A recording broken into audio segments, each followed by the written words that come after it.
I'm Ed O'Keefe in Washington. Tonight on America Decides, peace goals. After almost 3 years of fighting between Russia and Ukraine, President Trump says late today he's working to end the war. Details on his conversations with both nations embroiled in that conflict and what happens next.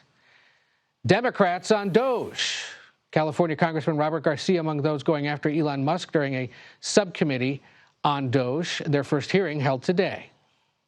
We know that he is leading a power grab, also abided by and encouraged by Donald Trump and, of course, the chairwoman, Congresswoman Green. It's a demolition plan that's going to run through our government.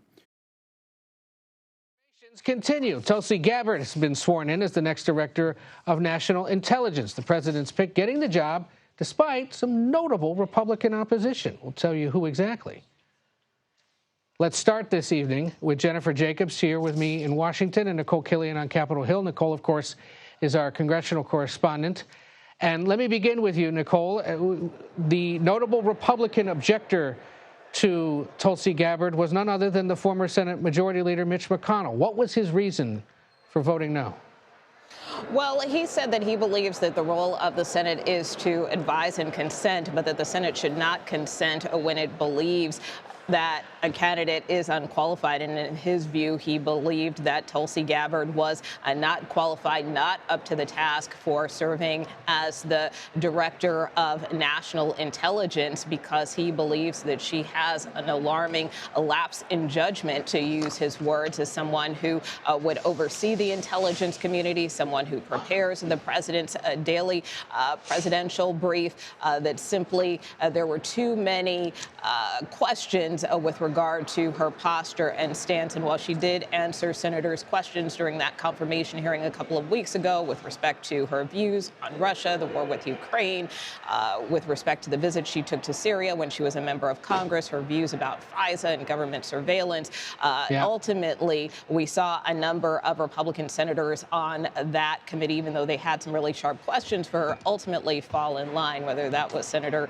Langford, whether that was Maine Senator Susan Collins, and others.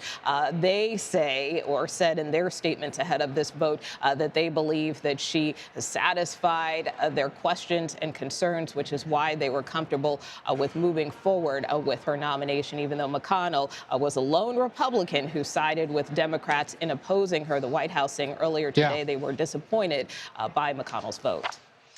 Nicole Killian on Capitol Hill. Stick with us for a second. Jennifer Jacobs is here with me in the Bureau, having run over from the White House. You were in the Oval Office for what the president had to say this afternoon. As fast as I could, yes. Well, you're a good, loyal colleague. We appreciate that.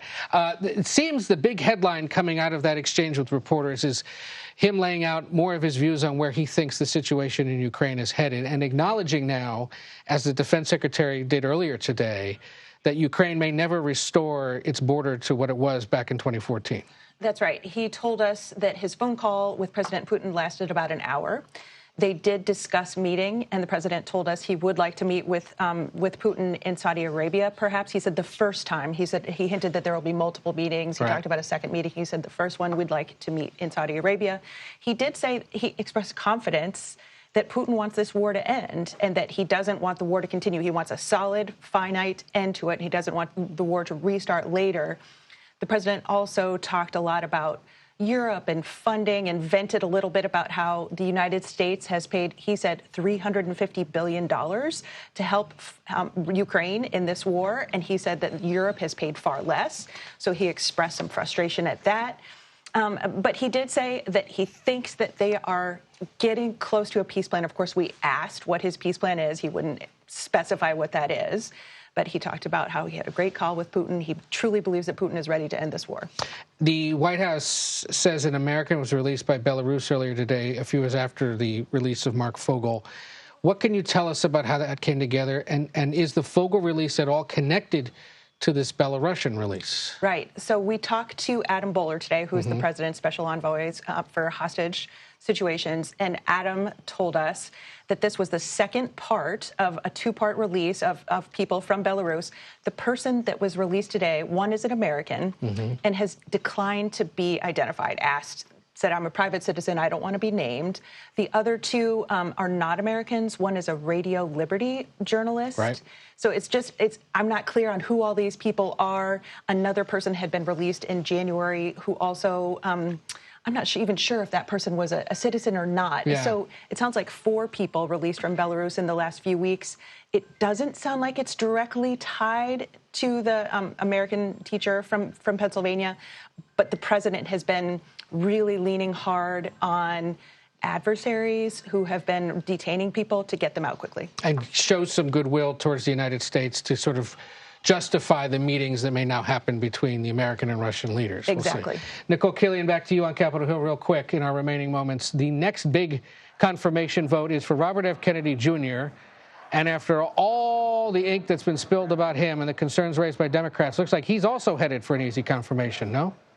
Yeah, well, I think it's a pattern that we have seen time and again here on Capitol Hill in terms of a lot of these nominees getting pushed back at the outset, whether that was Pete Hegseth or, as we just discussed, Tulsi Gabbard, of course, in the case of Robert F. Kennedy Jr. Certainly he faced a lot of skepticism from lawmakers, although at the same time there was a question about whether he would get bipartisan support from lawmakers, for instance, for his views with respect to environmental and food safety. But ultimately it was his views on vaccines and vaccine skepticism that gave some lawmakers pause, including Bill Cassidy, who is a physician, a Republican, who leads the Senate Health Committee. But ultimately, he got to a yes on RFK Jr.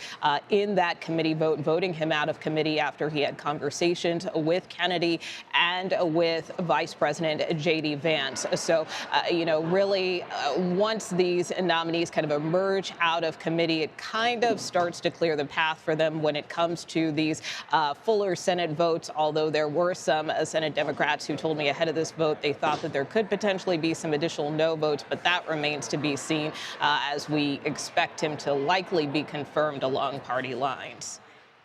Jennifer Jacobs, in the White House briefing earlier today, you asked about Elon Musk's claims of fraud in the government as he continues running the Department of Government Efficiency, and what he had said yesterday in the Oval Office. I think we have that exchange, and if we do, let's play it and take a listen.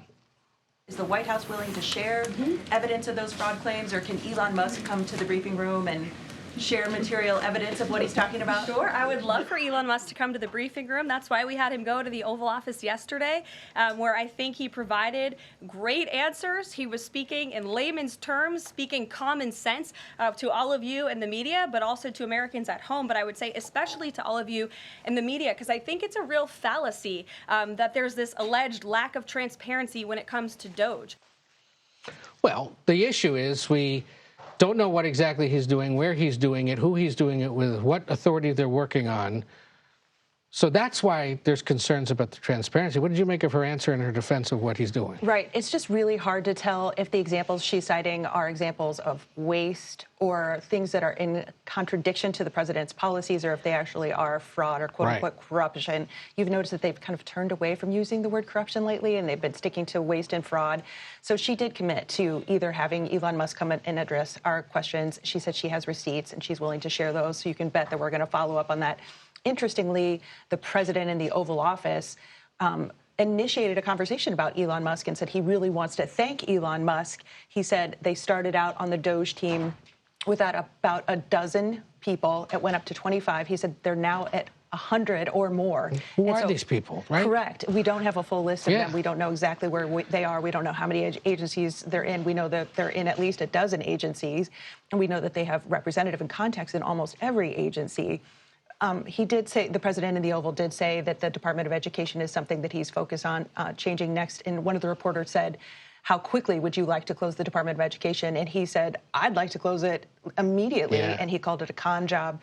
So there are a few agencies that DOGE is really focusing on, and we keep asking questions and trying to get those receipts that Caroline Levitt referred to. We look forward to seeing them. Jennifer Jacobs, thanks for running back over here to be with us. Nicole Killian on Capitol Hill as well, thanks to you as well.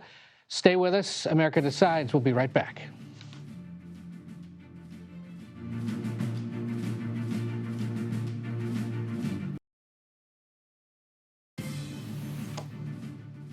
Attorney General Pam Bondi is speaking out about immigration enforcement at the Justice Department this hour. We are joined by Nicole Skanga, who covers Homeland Security and justice issues for us. Nicole, Thanks for being with us.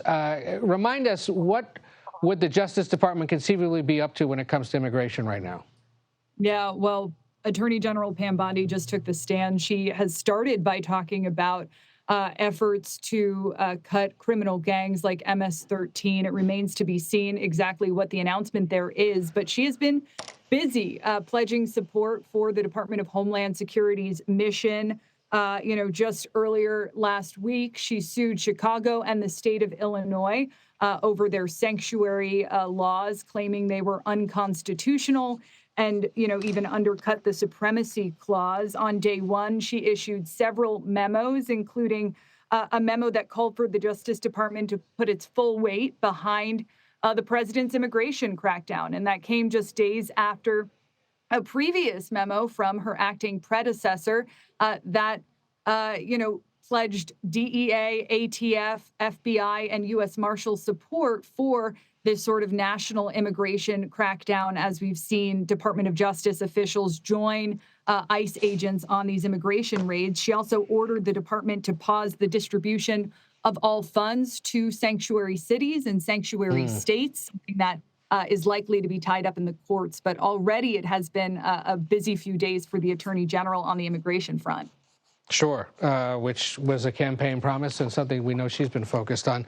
As she speaks out today and gives her first extended public comments, we know that at least 8 inspectors general, or those agency watchdogs who were fired by the president in the early days of his administration, are now suing the Trump administration. What's the argument in their lawsuit?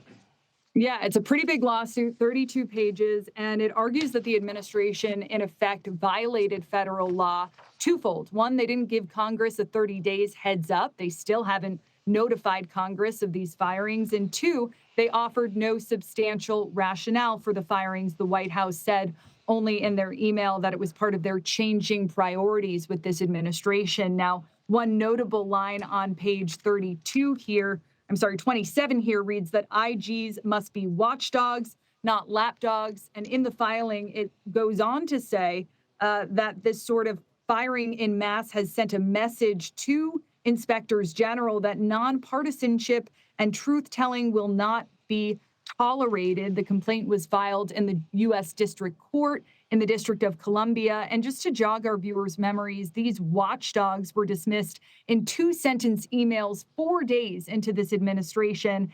It's hard to really put into context, Ed, the impact here. This is part of a widespread purging of inspectors general. Of course, the IG program put into place post-Watergate to monitor the operations and spending within the U.S. federal government. And some of the IGs here, they are the watchdogs to some massive departments, the State Department, the Department of Education, the Pentagon, the VA, HHS, and they report not only directly to Congress, but of course the American public. You also, of course, cover the Secret Service as part of your portfolio of Homeland Security agencies and whatnot, and was first to report yesterday that the deputy director, a guy named Ronald Rowe, who had been serving as head of the agency in the wake of the Trump assassination attempt last summer, is now leaving. What more can you tell us about that and how the agency is adjusting to a much more robust travel schedule from this president and a series of public appearances in big places with large crowds? Yeah, Ed, every single Secret Service agent will tell you that this is what they signed up for, but frankly, they are overburdened and under-resourced. In fact, just last week at the Super Bowl, when the president decided to make that historic appearance, the Secret Service and TSA sent 700 personnel just to safeguard that one event. And he heads to the Daytona 500 this weekend. There will be similar demands on that massive security footprint that is needed to lock down that huge event space there. Now, Rowe's leaving in some ways not a huge surprise. The former detail lead for then former President Donald Trump's detail, Sean Kern, now director of the U.S. Secret Service. But there are two, notable changes in this sort of staffing shakeup that's happened. One, a senior intelligence official will join the ranks of the Secret Service in the coming days. This is the first time this is happening, and the director saying in a message to the workforce that it's meant to shape up the protective mission of the Secret Service Beyond that, there's a political appointee from outside the Secret Service, what's called a Schedule C appointee. His name is Richard Guadita. He's an attorney and will now serve as a senior advisor for the Secret Service. That's a first for an agency that is historically apolitical, made up of officers, agents, and members of the civil service. Like so many things in 2025, Ed, this is another big step away from precedent. Took the words right out of my mouth. Nicole Skanga, who covers Homeland Security for CBS News. Thanks for joining us. We appreciate it. Thank you. President Trump has said the U.S. naval base at Guantanamo Bay would house what he called the, quote, worst migrants. So why are nonviolent migrants now showing up at that infamous detention facility? We've got the latest on that, as first reported by CBS News, coming up on America Decides.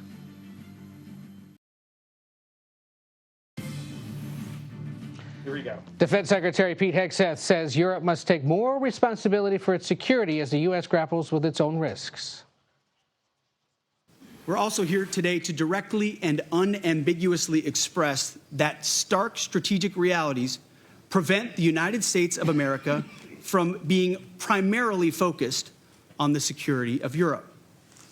The United States faces consequential threats to our homeland.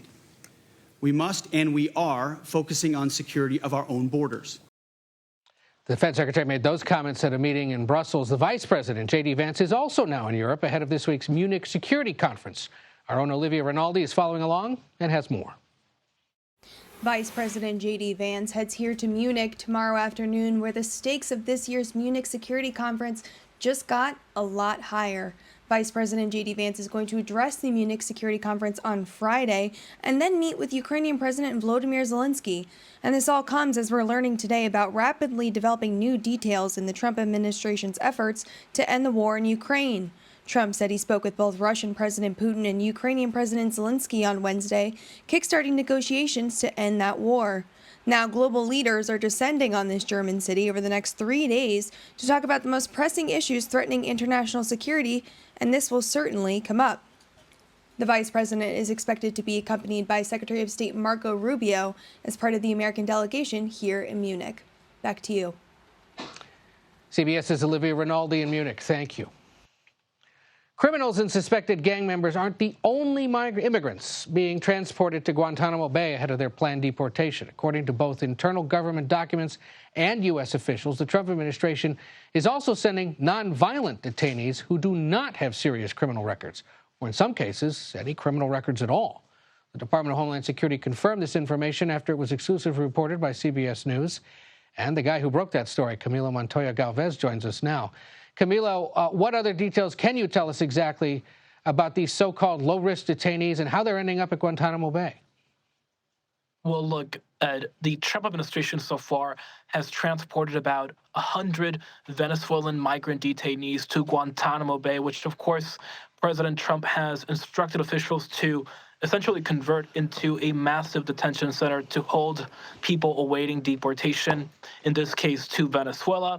We know that the Trump administration recently brokered an agreement to have Venezuela send its own planes to the U.S. to pick up its nationals and to send them back to Venezuela. But so far, there has been no arrangement announced that would allow Venezuela to transport its nationals from Guantanamo Bay back to Venezuela. So it's really unclear when these detainees will be released and deported to Venezuela. What is really important to note from our reporting, Ed, is that despite the administration's messaging that this would be a facility used to detain the worst and the worst, and I quote, we also know now, as you mentioned, that the administration has also been sending migrants who are deemed to pose a low risk. What does that mean? Well, these are migrants who are in the U.S. illegally, yes, and are facing deportation, but otherwise do not have any serious criminal records, and they are being transported to Cuba alongside migrants who do have criminal records and suspected gang members, but they are being housed separately in distinct areas in that naval base in Guantanamo, Ed.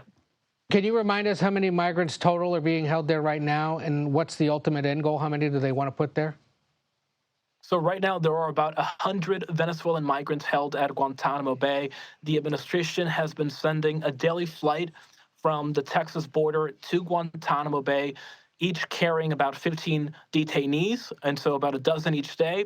That number could increase in the coming days, we are told, and the president's objective ultimately, he has said, is to house up to 30,000 immigrant detainees at this facility, which of course, Ed, would be a massive expansion of immigration detention at a time when ICE, Immigration and Customs Enforcement, is currently over capacity and having to release some people it is arresting, Ed, because it doesn't have the physical space to actually hold people who are arrested and awaiting deportation. And why just migrants from Venezuela again? Well, because Venezuela right now is not accepting American deportation flights. Right. And Venezuelans, as you know, made up a big portion of the unprecedented influx in migration at the U.S.-Mexico border under the Biden administration. And they had to release hundreds of thousands of Venezuelans because of the fact that their home country would not take them back. Now, the Trump administration, in trying to achieve its mass deportation goals, is trying to remove Venezuelans, but it's running into the same diplomatic challenge that the Biden administration ran into, Ed, and that is that Venezuela still is not accepting deportees. We know that Venezuela earlier this week did again send 2 planes to El Paso to pick up about 200 Venezuelan nationals and then transported them back to Caracas. But we have heard no plans of them doing the same thing, Ed, for people in Guantanamo Bay. Got it. All right. Camilo Montoya Galvez, we call him Scoop, and he proved again why today. Thank you, sir. We appreciate it. Talk to you soon. Thanks, Ed. Alina Habba, that's a name and a face you may recognize. She's a constant presence alongside President Trump. At least she was inside courtrooms much of the last few years. Well, now, one of the White House counselors joins us next for her take on the legal fights facing the administration and that encouraging news they had today about the fate of an American hostage. Stay with us. You're watching America Decides.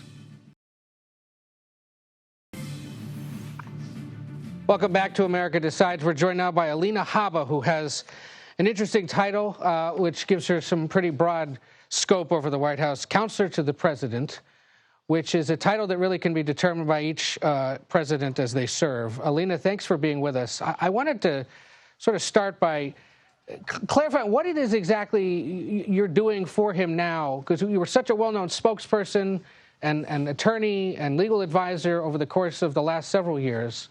What is it you're doing for him now? Well, a lot of the same. Obviously, I'm not the White House counsel, and it's great that you asked that question. Often my title gets confused with the White House counsel's office. I do work as a counterpart with them. They're wonderful. That's Dave Warrington's office, which is right next to mine. But my office is in the West Wing. I am also an advisor still. I'm clearly still a spokesperson on TV answering questions, just on a broader scale. And determining my portfolio, I've been working with things from the Middle East to Tom Homan's group. And it's been really tremendous, actually. It's kind of nice to not be in the courthouse and be able to help the American people. Well, what do you know then about Saudi Arabia possibly hosting this meeting for President Trump and Russian President Putin? I'm not going to speak to that. You know what I do know is that I'm good enough on TV to know not to answer that question, but you can ask me something else. All right. Well, nice try, though. I love it for you guys. You mentioned the Middle East, so I figured I would try. Fair enough. You know, A for effort. It was excellent. Well, let me ask you about this. You know that he's been issuing dozens of executive orders and actions over the last few weeks of the early days of the administration. They're obviously being challenged in court in one way or another. You had said recently that those that get in the way of the president's executive actions will face, quote, repercussions. What did you mean by that?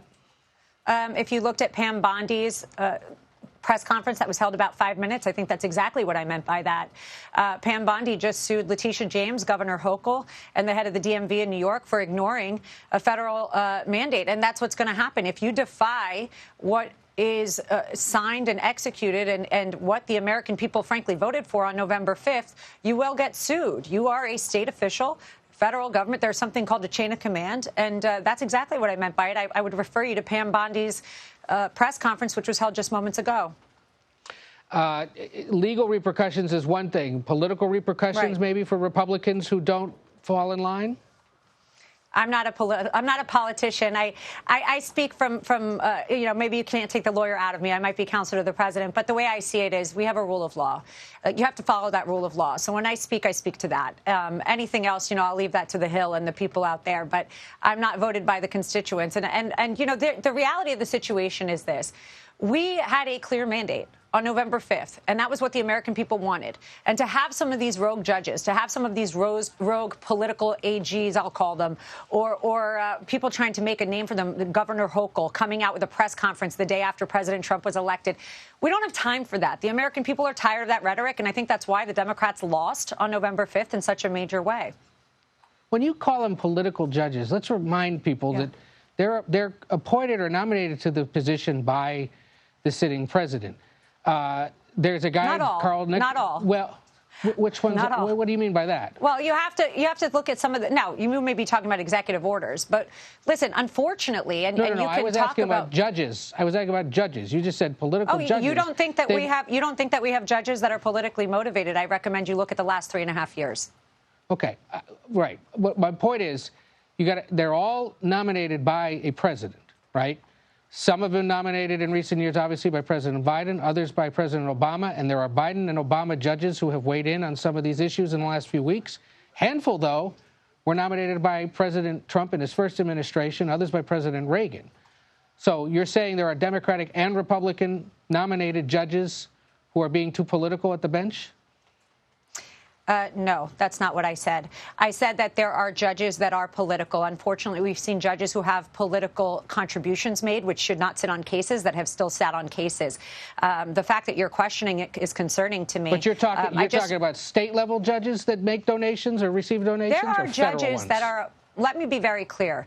I sued Hillary Clinton. Let me give you a little bit of facts. Perhaps you're missing that and haven't followed the record for the last 3.5 years. We sued Hillary Clinton on behalf of President Trump and the Russia hoax, which we now know was a Russia hoax. Judge Middlebrooks, who was a Clinton-appointed judge, never heard the case, never saw the case, and sanctioned us $1 million. Now, tell me that a judge who has never met the lawyers, never spoken to them, had one complaint and then was dismissed, but was appointed by the defendant's family. Tell me that that doesn't smell fishy. So these are things we can't have happen in this country. And if you think that the country and the rule of law is perfect, God bless you. You must sleep well at night. But I live in a reality that has been the last 3.5 years. Okay. More recently, the judge who ordered the Department of Health and Human Services and the Centers for Disease Control to restore information that had been on their websites, for example, nominated by George W. Bush, Elon Musk called him evil and suggested that he should be fired.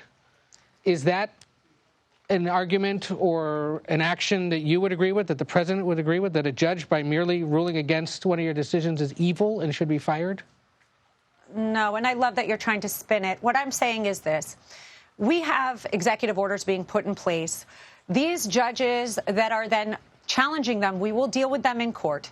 I'm not calling a judge evil. I am not disagreeing with anybody else's comments. I'm not Elon Musk's spokesperson. I am literally speaking to one thing.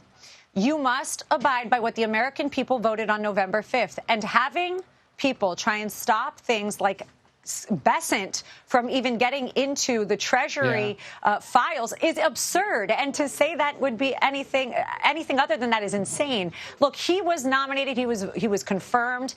And then he couldn't go do his job. That is ridiculous. Whatever words you want to use, I leave it to each person. That's called the First Amendment right that we still have, I believe. But I will say this. You have judges who, if they wanted to be president, they should have run.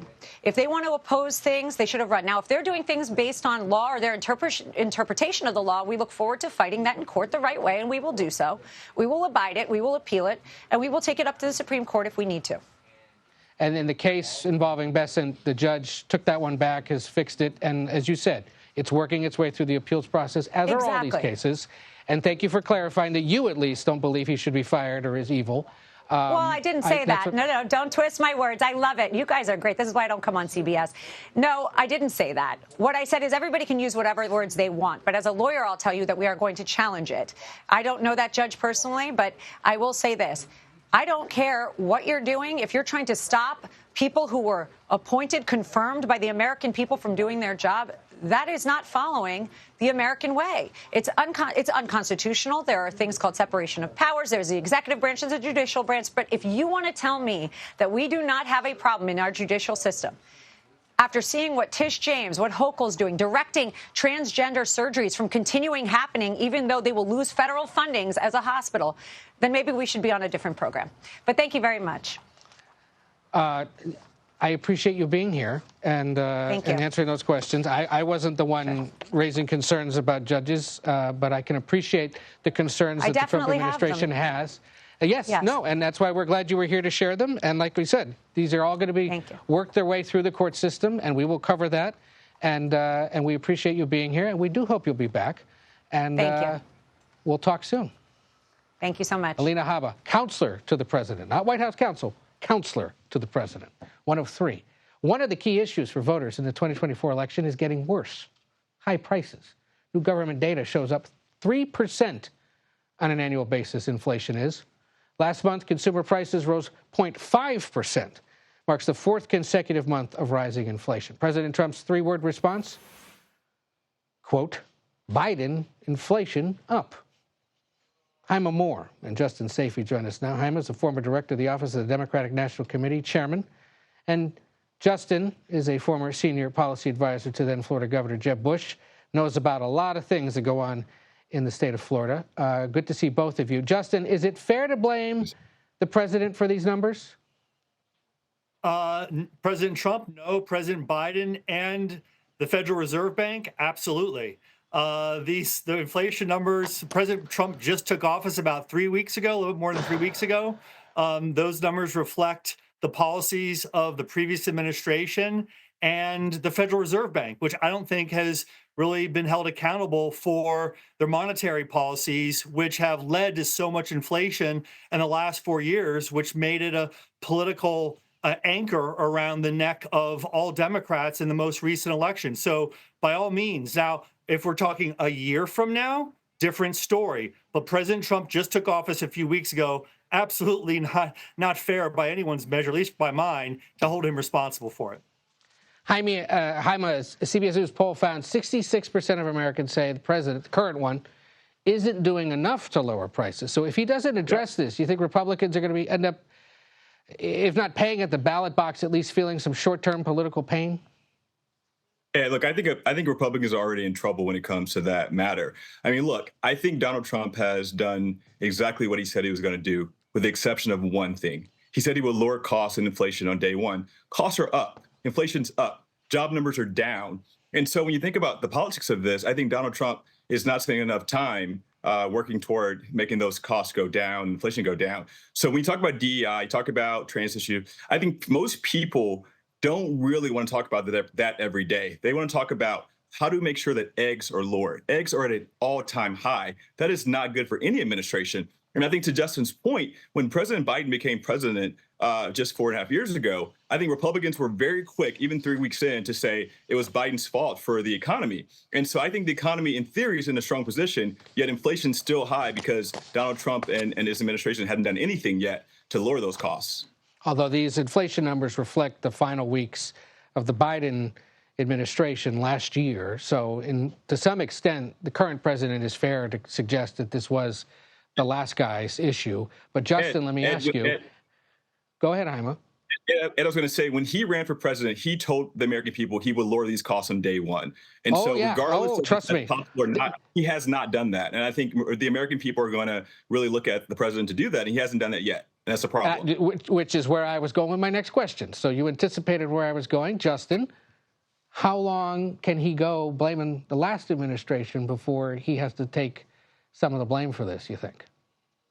Let's wait and see what the inflation numbers are 6 months from now. I mean, look, we have a political system where there are elections every 2 years. So the ultimate answer is 2 years from now when there will be Republicans and Democrats on the ballot again in November of 2026. But I think the American people are smart enough and wise enough to know that when you've been in office for 3 weeks and egg prices are still high, it's not the responsibility of the current administration. And I think with the egg prices, a lot of it has to do with the bird flu that has been ravaging America's chickens, the hens that are laying a lot of these eggs. Well, he could be doing something about bird flu. Is he? He could be, and but I mean, I think that that's something that it's fair to look at and it's fair to talk about. So, but I think overall, when you look at the CPI, which is the number we were talking about, it includes a lot more than just eggs. It includes all consumer goods and the inflation overall in the economy. Got it. You got any concern, Justin, about the influence that Elon Musk is having over the president? No, I think it's a political winner for the president. It's a political winner for the president to have someone who's as accomplished and as successful as Elon Musk. The Tesla car is an amazing technology. Skylink is an amazing technology. The things that Elon Musk has done, I think Americans are cheering him on when they know that someone who's been one of the most successful entrepreneurs in America is now looking at the tired, old, decrepit systems in Washington, D.C. and bringing an outsider's perspective to these governmental agencies. There is a lot of efficiency that is possible in the American government, but it doesn't happen unless you have someone who's willing to be bold enough to take on the status quo, to challenge these bureaucracies, and to actually make some real change. So I think it's a political winner for the president. I don't see too many politicians running for office saying, we're going to protect the bureaucrats in Washington, D.C. And Jaime, as you watch your party respond to this, I know there's some concern that maybe progressive groups should be focusing their ire not on Democratic leadership, but perhaps Republican leadership. How's the party? Yeah, look. How should they be responding right now? No, I agree. Look, I think Hakeem Jeffries, who's the clear leader of the party right now, let's just be clear. Hakeem Jeffries has a great message, and it's a bipartisan message. And it's about what's happening in people's pocketbooks, on their kitchen tables, and what their jobs look like. So I think the American people are tired of politics. They don't want to hear about what's going on with the size of government. They want to hear about, are they going to keep giving their Medicaid benefits? Are they going to keep getting costs going down on eggs? Are they going to have their job next week? And so I think if Democrats can focus on those issues and spend a little less time trying to meet Trump where he is every time he signs an executive order, or every time he says something about DEI, or every time he says something about the trans community, I think Democrats have to be really, really focused. And I think another thing, I disagree with what the counselor just said a minute ago with you, Ed. I don't think Donald Trump has a mandate. You got to remember this. There were 75 million people who voted for Kamala Harris. 76.6 voted for Donald Trump. That's not that much of a difference. And so I don't think there's a big mandate for Donald Trump to go in and wreck the government. I think people were sick of paying too high for eggs and car insurance and housing, and they thought that Donald Trump can bring it down for them. They did not want him to go in and wreck the government the way he's doing it. I will let you two jump into the Zoom room and keep fighting this yourselves, but we got to go to break and move on. Jaime Moore and Justin Safey, thank you so much for being here. We'll talk to you soon. Thanks, Ed. Stick with us. America Decides. We'll be right back.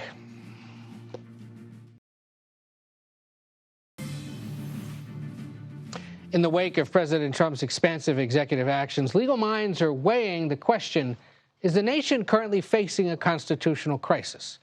Well, Adam Liptak took up this issue in the pages of the New York Times this week. He covers the Supreme Court for the old great lady, and I am so thrilled you're here, Adam. We only have a few minutes, unfortunately, but I know you've been talking to scholars who say, yes, the president has in fact triggered a constitutional crisis. You say there's no fixed definition of one, but what exactly is it that makes you think that we've gotten to one? Or makes those experts believe we've gotten to one?